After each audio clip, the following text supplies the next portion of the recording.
Every single time you walk through the automatic doors of your local grocery store and head into the produce section, you're participating in a rigged game.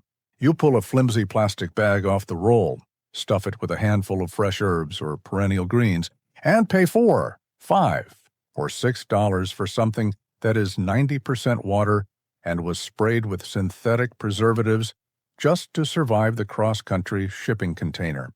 The corporate grocery supply chain is designed to keep you on a financial treadmill, buying perishable assets that rot in your crisper drawer within 72 hours. And if you go to the local commercial garden center to try and fix this, they pull the exact same stunt. They line their front shelves with flashy, weak annuals and hybrid vegetables that require constant feeding, expensive chemical sprays, and back-breaking daily maintenance just to keep them alive until the first frost hits. They do not want you to know that you can bypass their entire system.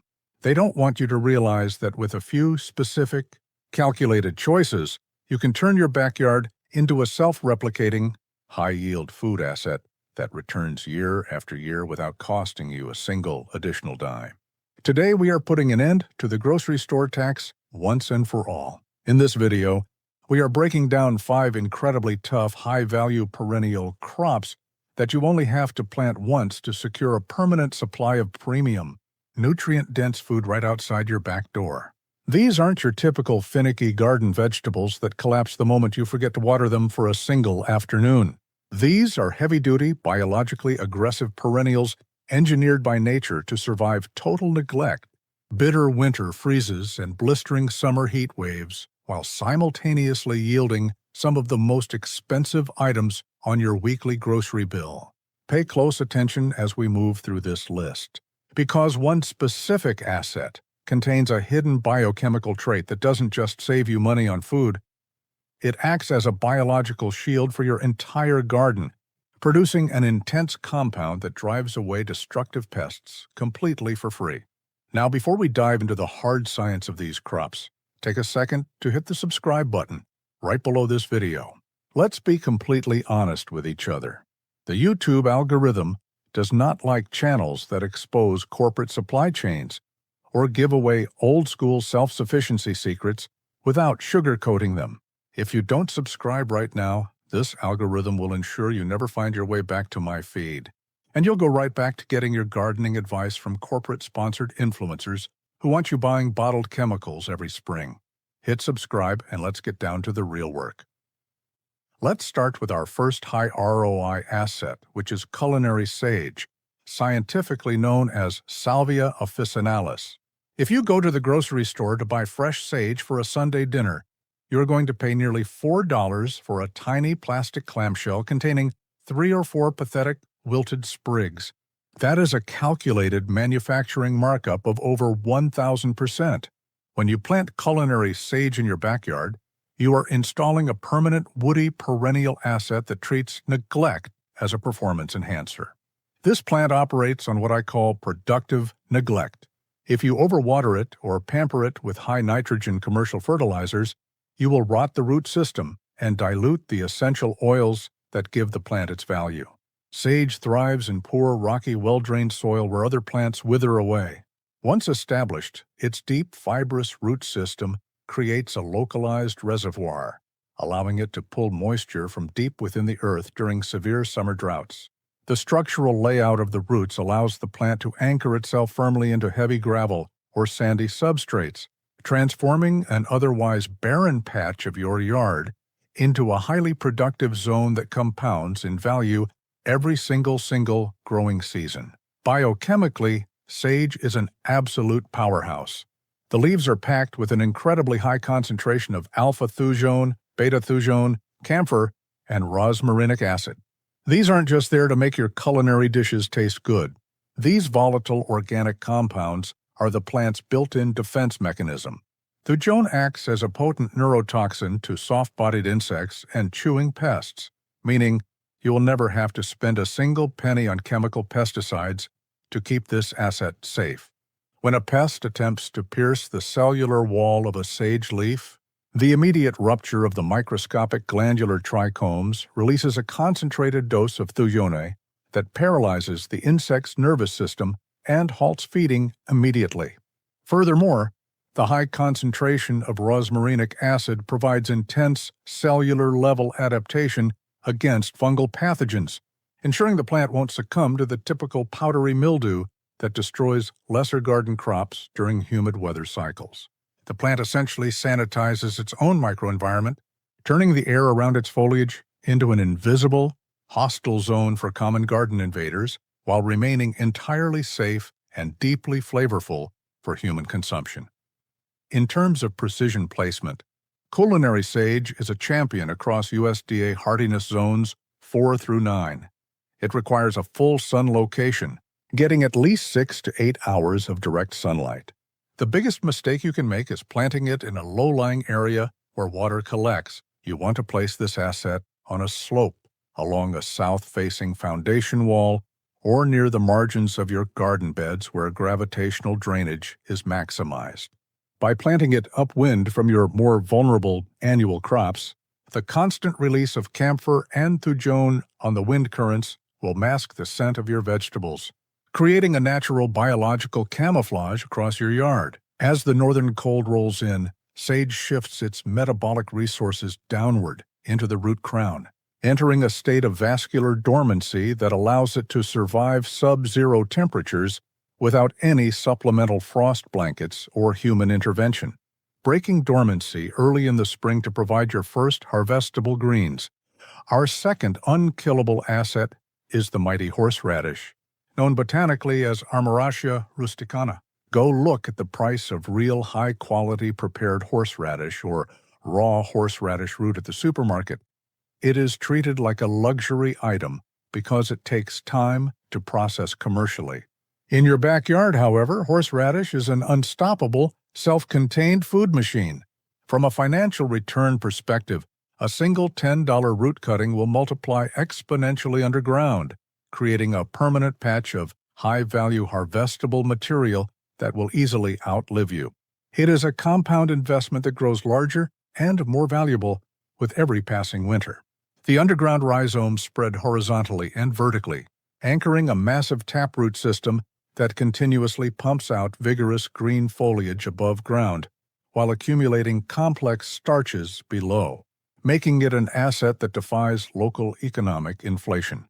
The secret to horseradish's legendary toughness lies in its biochemical core, specifically a glucosinolate compound known as sinigrin. When the cellular walls of the horseradish root are disturbed or chewed by underground pests, an enzyme called myrosinase converts sinigrin into allyl thiocyanate. This is the exact chemical compound that causes that intense, sinus-clearing heat when you eat it. But in the soil, it acts as a devastating nuclear deterrent against root knot nematodes, wireworms, and destructive soil-borne fungi.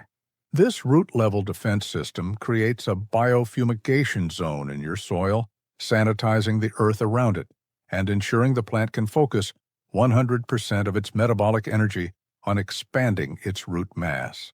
Any opportunistic pathogen attempting to breach the root zone is immediately met with a localized chemical burn, making horseradish virtually immune to the soil sickness that plagues common root crops, allowing it to dominate the subterranean landscape. Horseradish is virtually bulletproof across USDA zones 3 through 9, meaning it laughs at sub-zero winter freezes in the north and tolerates heavy humid summers in the south. For precision placement, you need to be strategic. Because of its aggressive rhizome expansion, you should plant it in a dedicated border bed, along the perimeter of your property where it can wild out, or inside deep, large containers if you want to restrict its spread. It prefers a deep, loose, loamy soil with a phosphorus-forward NPK balance to encourage massive root elongation. Plant it where it can receive partial to full sun and then completely step out of the way. It requires zero supplemental watering once its massive taproot locks into the subsoil. Year after year, as the top growth dies back in late autumn, the sugars concentrate in the roots, making the winter harvest an exceptionally rewarding experience for any homeowner looking to maximize their backyard equity. We are moving steadily through our list, and I want to pause and talk directly to those of you who are in your 50s, 60s, or beyond. Look, you have spent decades doing things the hard way. You've spent countless springs hauling heavy bags of topsoil, tilling the earth until your back ached, and wasting your hard-earned money on finicky, over-hybridized annual tomatoes and bell peppers that demand daily pampering just to end up getting eaten by hornworms or killed by an early autumn frost. You don't have time or energy to waste on things that refuse to work for you.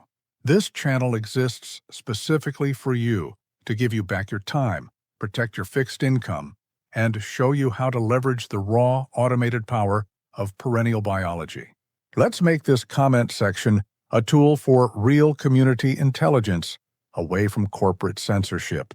Stop right now, go down to the comments, and drop your U.S. state or your exact USDA hardiness zone. Be honest about what you're dealing with. If you're struggling with the scorching, dry heat of the Texas hills, the heavy clay of Ohio, or the unpredictable freezes of New England, put it down there. Let the experienced gardeners in your exact region connect, share notes, and help each other build real, unkillable food security without the corporate middleman. Let us turn our attention to our third asset, which is garlic chives, or Allium tuberosum. Do not confuse these with ordinary annual green onions that you have to replant from seed every single spring. Garlic chives are a permanent, hardy perennial asset that returns with absolute certainty, expanding its clump year after year. At the grocery store, a tiny half-ounce package of chives will run you nearly $5. It is an absolute scam. With garlic chives, you plant a small starter clump once, and within 2 seasons, you have a massive, self-replicating border that provides gourmet, garlic-infused greens from early spring all the way into late autumn. The financial return becomes compounding as the plant maturely divides itself at the root level, turning one single initial investment into 20 or 30 distinct harvestable centers that can be clipped weekly, without draining the plant's core vitality, the biological engine behind this. Plant's resilience is a heavy concentration of organic sulfur compounds, most notably allicin and diallyl-disulfide. When you bruise the leaves, that unmistakable sharp garlic aroma fills the air. In the insect world, allicin is a catastrophic disruptor. It interferes with the sensory organs and nervous systems of aphids, spider mites, and Japanese beetles. By planting garlic chives as a dense border asset, you create a biochemical moat around your garden. The volatile sulfur compounds exuded by both the leaves and the root system dissolve the lipid membranes of common garden pests, rendering your backyard completely inhospitable to infestations without you ever having to spray a drop of commercial poison. The root exudates also interact with soil microbes, suppressing fungal pathogens like Fusarium wilt, which frequently attacks neighboring plants, making this plant an essential companion for organic growers. Garlic chives are exceptionally hardy, thriving effortlessly across USDA zones 3 through 10. They are highly adaptable to soil conditions, pushing through heavy, compacted clay that would suffocate the root systems of standard onions or garlic. For precision placement, plant them as a living border edge along your primary walking paths, or directly underneath the canopy of fruit trees, where they can serve a dual purpose. They thrive in full sun to partial shade. The root system is shallow but incredibly dense, meaning it forms a tight subterranean mat that physically blocks opportunistic weed seeds from germinating. This saves you hours of weeding labor while simultaneously pumping out high-value culinary material that elevates any basic meal into something premium, acting as a natural barrier against horizontal weed encroachment. Our fourth asset on the list is our ultimate biological shield, which is perennial rosemary, known scientifically as Salvia rosmarinus. If you are buying those little plastic packs of rosemary sprigs at the supermarket to cook with, you are letting them steal your money.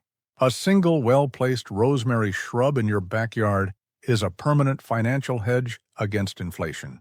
Over a 5-year period, a single rosemary plant can grow into a massive structural evergreen asset that produces pounds of highly aromatic, expensive culinary material every year.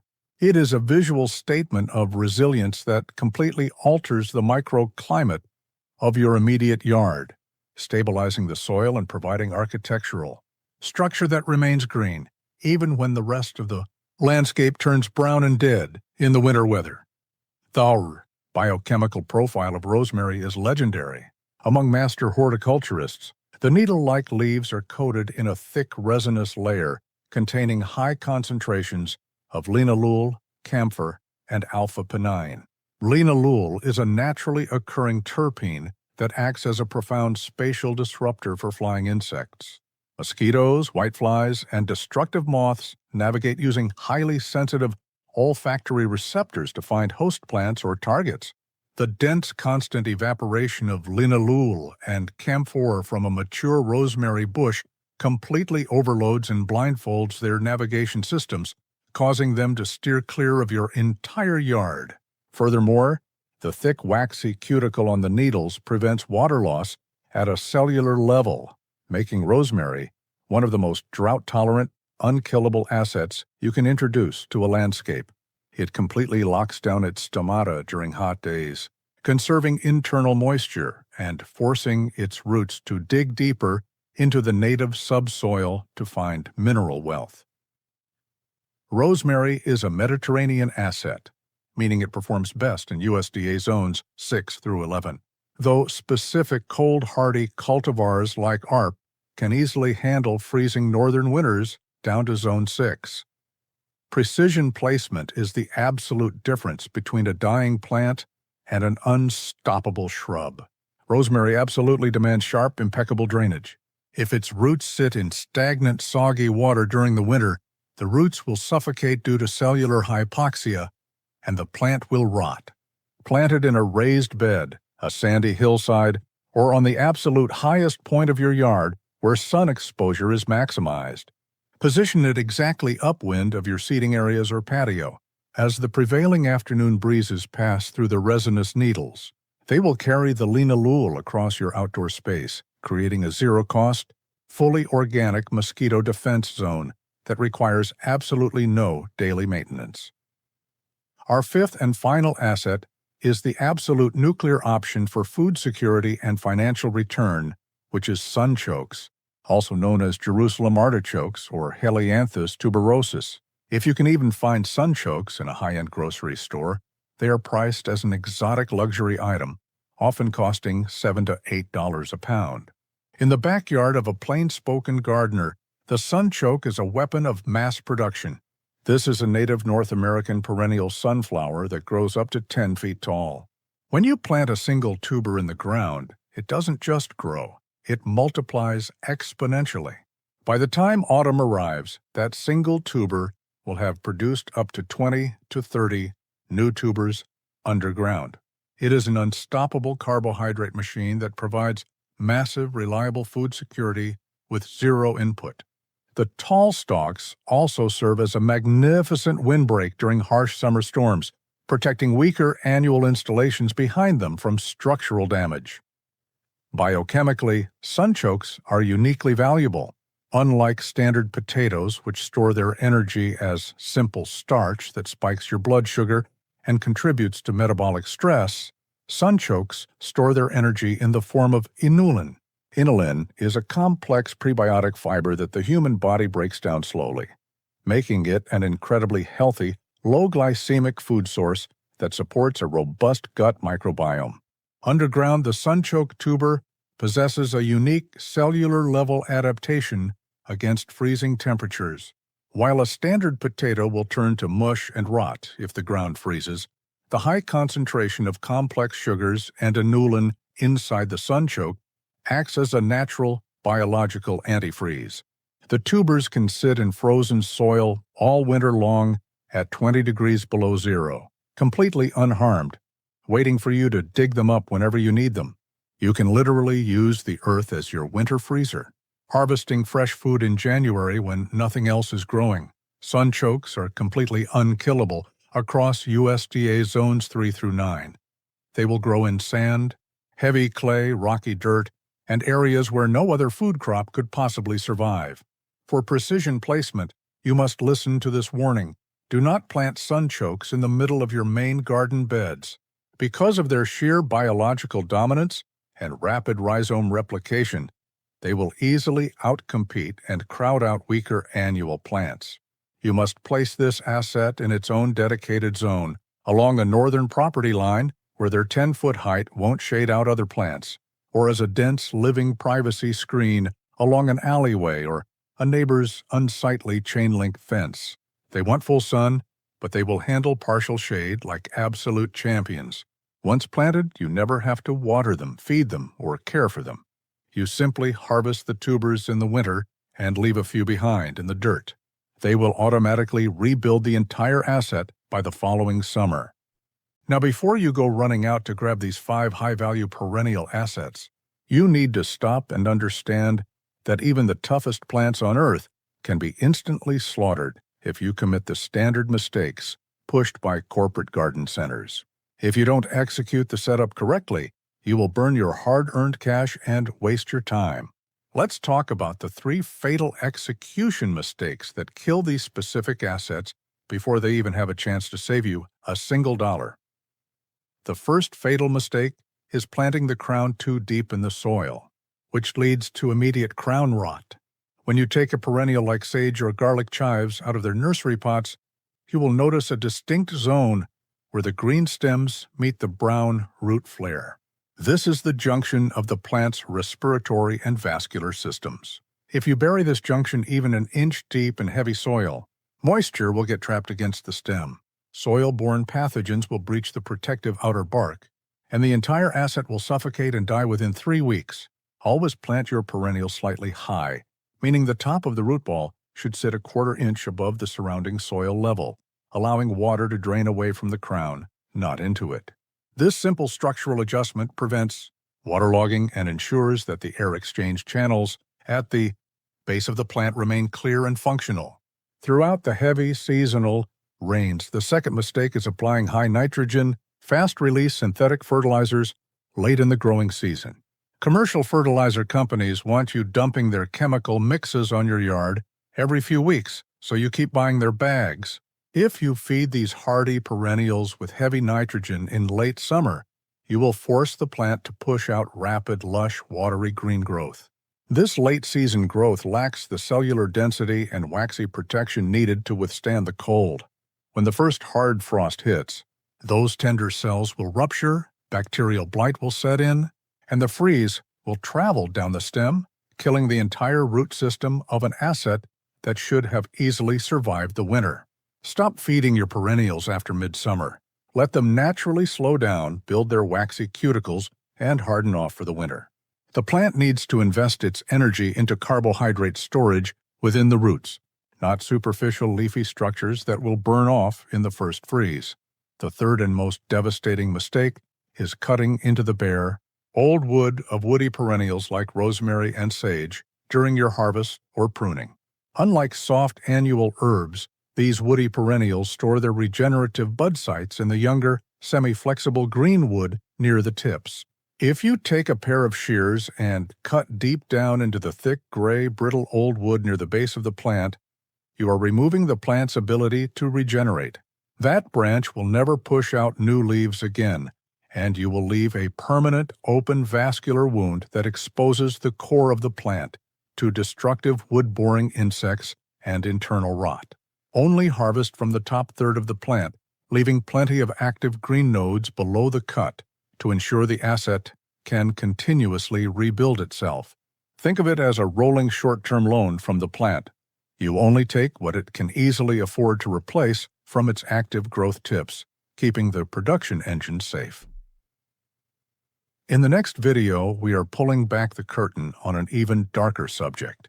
I will be revealing the 10 common, everyday items that most homeowners are putting into their backyard spaces right now under the guise of beautification that are actually slowly poisoning their soil biology, locking up essential nutrients, and killing their long-term property value.